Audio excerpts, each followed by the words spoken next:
You are sitting in a warm room, light steady, refrigerator humming like it always has.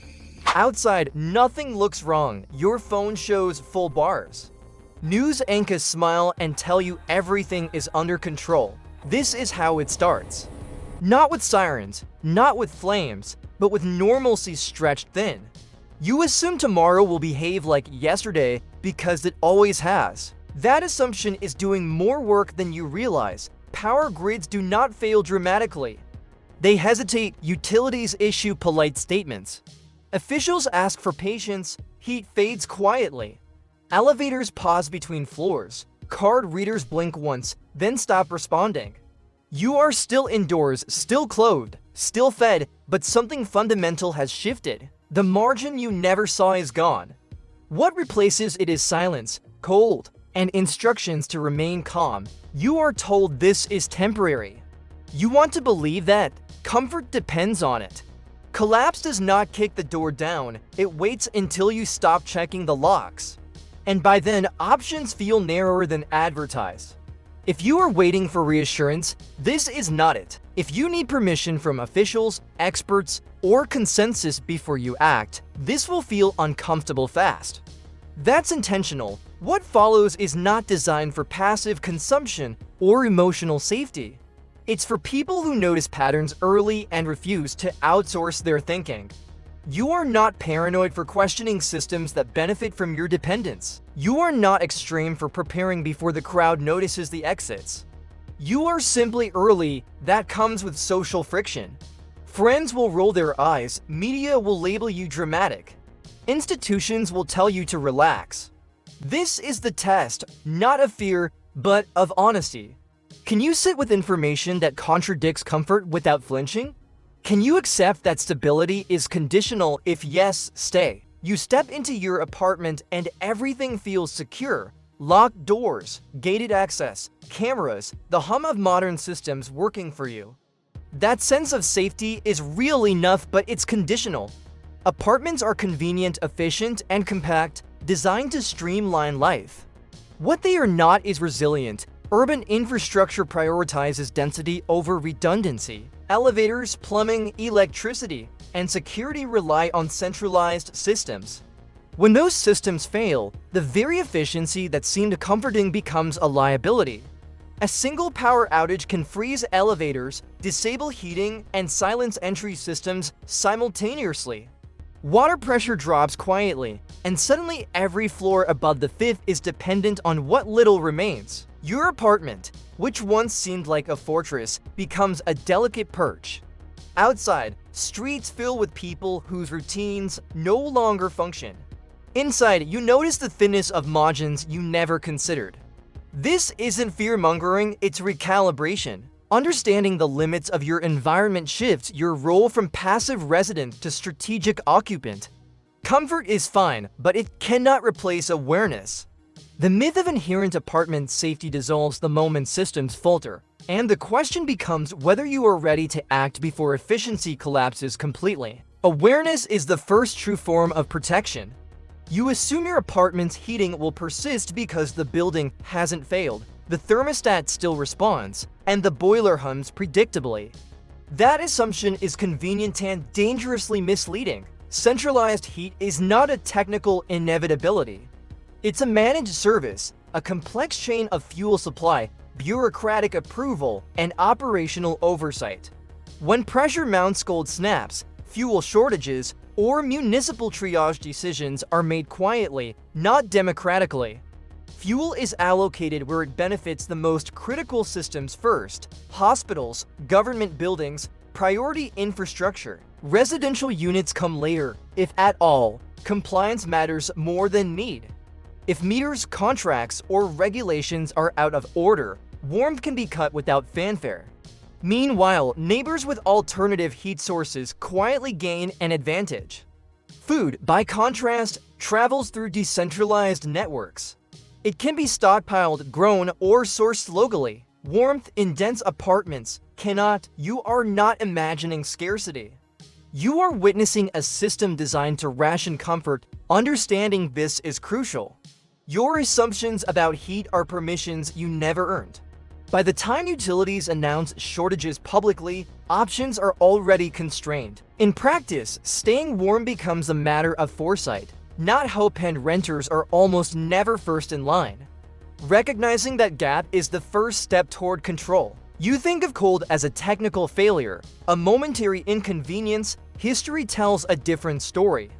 Governments have long treated heat and energy as tools of management, not guarantees. During crises, wars, embargoes, financial collapses, officials routinely rationed warmth, designating it non-essential for the majority while prioritizing industry, hospitals, and strategic operations. In some cases, laws explicitly allowed authorities to limit residential energy, defining comfort as conditional, not universal. Buildings, meters, and contracts became levers of compliance. Citizens weren't victims of accident. They were participants in a system that decided who could be comfortable and who would endure the chill. Energy policy, legal frameworks, and municipal ordinances often formalized these decisions, turning scarcity into an organized, predictable outcome. Historical records show entire districts left under minimal heat, with warnings framed as civic responsibility rather than emergency failure. The emotional weight of this is subtle but profound. Cold is not random. It is administered, rationed, and codified. Your apartment's thermostat does not exist outside this reality. You are not imagining potential scarcity, it has precedent. Recognizing that freezing is an intentional, policy-level possibility transforms how you prepare. Comfort, it turns out, is a privilege allocated, not a right. And understanding this distinction is the key to retaining agency when systems decide who receives warmth and who waits. When systems falter, the instinct to escape is strong. I'll just leave, you think. Head to the country, stay with family, find a shelter. That instinct is familiar and misleading. Roads clog instantly when many share the same plan. Fuel disappears before you reach your exit. Shelters fill faster than authorities can track, often prioritizing certain populations or those who follow bureaucratic instructions. Family homes are not immune. Utilities fail there too, and suddenly the refuge you imagined is just another fragile structure. The idea that mobility alone guarantees safety ignores the realities of networked scarcity. Logistics are not neutral. They are constrained by traffic, fuel, rationing, and the silent decisions of officials you may never see. The fantasy of escape collapses under collective demand. What remains is adaptation where you are, with the tools you control. This is where real agency lives. You cannot rely on evacuation as a first response. Preparation becomes local, self-contained, and quietly inventive. You accept constraints, anticipate friction, and operate within them. The illusion of leaving fades, leaving only the sober truth. Survival begins at your doorstep, not somewhere else. You might assume that if central heat fails, there are obvious alternatives: wood stoves, propane heaters, even small, efficient radiators. You would be right, but those alternatives exist in a shadow of social and institutional discouragement. Permits, inspections, insurance clauses, and subtle building rules quietly shape what you can and cannot do. Authorities rarely announce these restrictions as control. They frame them as safety or code compliance. Peer pressure reinforces the message. The right way is to rely on the system. The result is a culture that equates self-reliance with risk or irresponsibility. That's the point. Simple, low-tech solutions are treated as inconvenient anomalies rather than legitimate resilience. But here's what you need to understand. Competence doesn't need validation. Warmth can be produced quietly, safely, and independently without permission or recognition. This is invisible competence, the ability to meet needs under the radar of bureaucratic expectation. Using these methods does not make you extreme, it makes you effective. While others debate compliance or wait for official approval, you control a resource most consider inaccessible. That quiet advantage is subtle but profound. Preparing without permission shifts the power equation. Your environment becomes something you influence, rather than something you endure. You stop thinking of heat as a service, something delivered, regulated, or guaranteed. That mindset belongs to the crowd. Instead, you begin to see it as a resource you can control, ration, and manipulate. Thermostats and utility bills no longer define your comfort, your decisions do. You assess options, anticipate demand, and allocate warmth like a manager overseeing critical supply. It is not panic, it is observation and planning. You notice where heat is lost, what can be insulated, what can be conserved without discomfort. Every adjustment is deliberate. Stockpiles, small stoves, backup fuel all matter, but only because you understand them and use them wisely. Survival competence is mostly cognitive. Equipment alone does not confer safety. Awareness, timing, and prioritization do. You replace passive reliance with deliberate action. Comfort becomes conditional on skill, not luck. This shift changes everything. Once you think like a manager, decisions are calm, calculated, and strategic. You no longer wait for warmth, you produce it.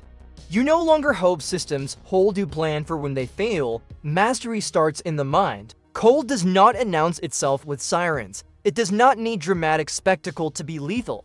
It works quietly, systematically, and with legal cover. Buildings remain standing, utilities still hum, and authorities issue polite reminders to conserve energy.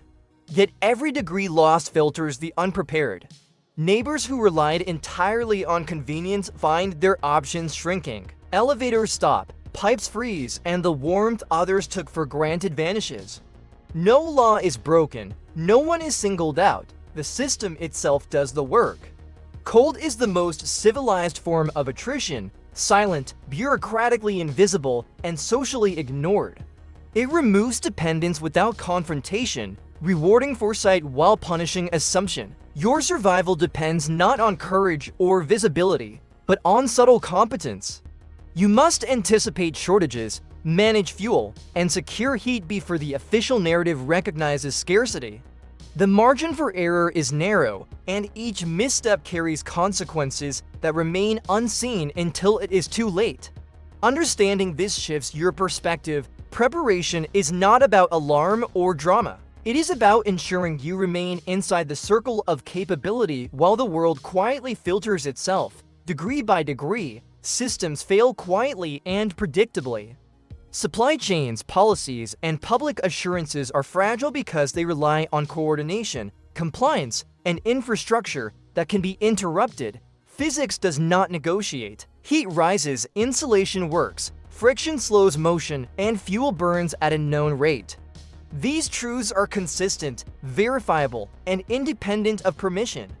When you orient around simple, physics-based solutions, you shift from reactive dependence to proactive control. A well-placed stove, layered clothing, or thermal design will outlast bureaucratic decisions and delayed shipments. Water can be filtered, fire can be managed, and food can be preserved with techniques that ignore convenience and authority. Complexity introduces points of failure. Simplicity is durable. Your advantage comes from recognizing what will reliably function when everything else is uncertain. Calm observation, anticipation, and understanding of cause and effect replace hope with agency. The lessons of heat apply equally to water, shelter, or energy. Wherever systems centralize, resilience is conditional. Wherever principles are consistent, you gain freedom. The goal is not to hoard or panic, it is to structure life so that survival is the predictable outcome of competence. Mastery begins with acknowledging that physics does not fail, but systems do. What we've covered here is just one facet of preparedness. Heat, comfort, and the subtle failures of systems are a starting point, not the full picture.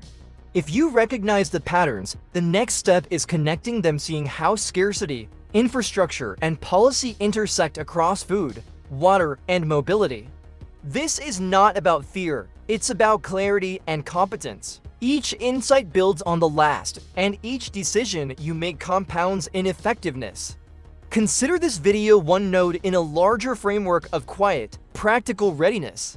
Paying attention, learning consistently, and thinking several moves ahead is the work. The next discussion will expand on another area where reliance on convenience masks vulnerability. You already understand the principle, Competence is invisible until it is necessary. The question is how far you take it and how prepared you become before the system makes the choice for you.